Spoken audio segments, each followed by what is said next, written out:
Yo, what up? What's poppin'? Back at it again with another video for y'all. And in this video, this is another underground hip hop related video. This is a video about two independent artists.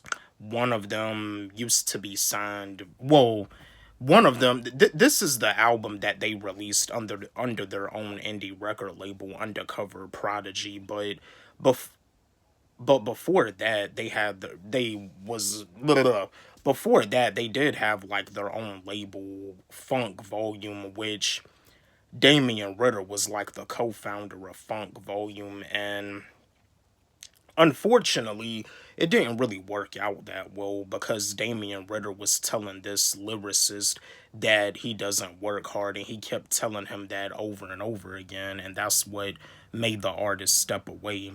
But the other artist, on the other hand, I believe this was like the album before his last album on Strange Music, but this artist right here, this is another project that he released on Strange Music. And when this artist was signed to Strange Music, he definitely released a lot of masterpieces. The Life and Times of Johnny Valiant, Next to Nothing, and the album that I'm about to talk with y'all about. But I got a question for y'all. I got a question.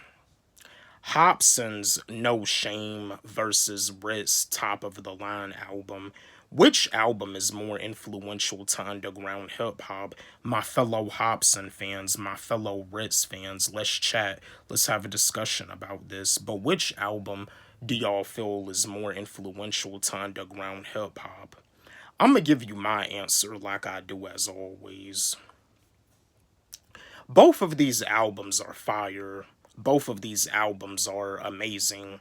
Hopsin's No Shame album, it's a personal album because I think before he was gonna call the album Savageville, but he ended up changing it to No Shame. And this album right here, it's a personal album because of the fact that he had went through some issues with his ex-girlfriend about his ex-girlfriend trying to like keep his son away from him, and he ended up missing his son's birth. And he was just going through a lot of issues with his ex-girlfriend.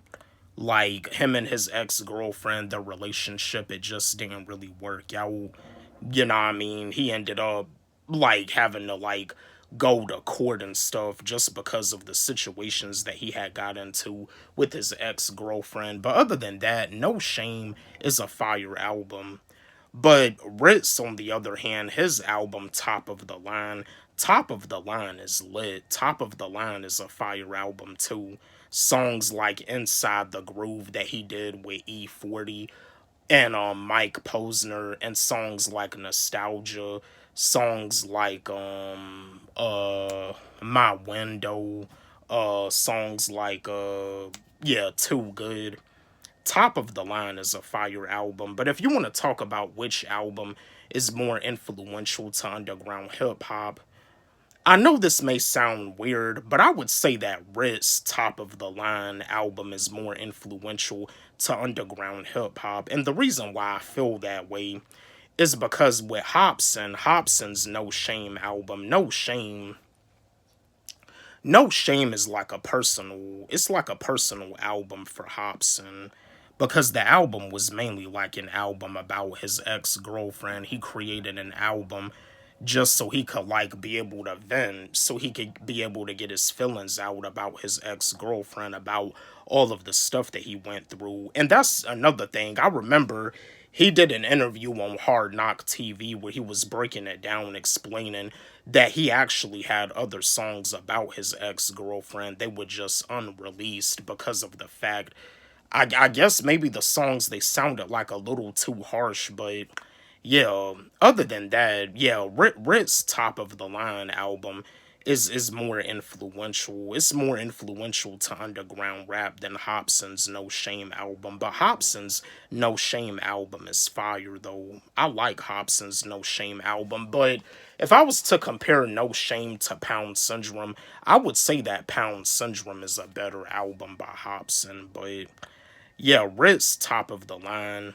Top of the Line is more influential. Again, my fellow Hopsin fans, my fellow Rittz fans, let's chat. Let's have a discussion about this. Which album do y'all feel is more influential to underground hip hop? Don't forget, like, subscribe, hit the notification bell on my channel, comment, share, like the video. Love y'all.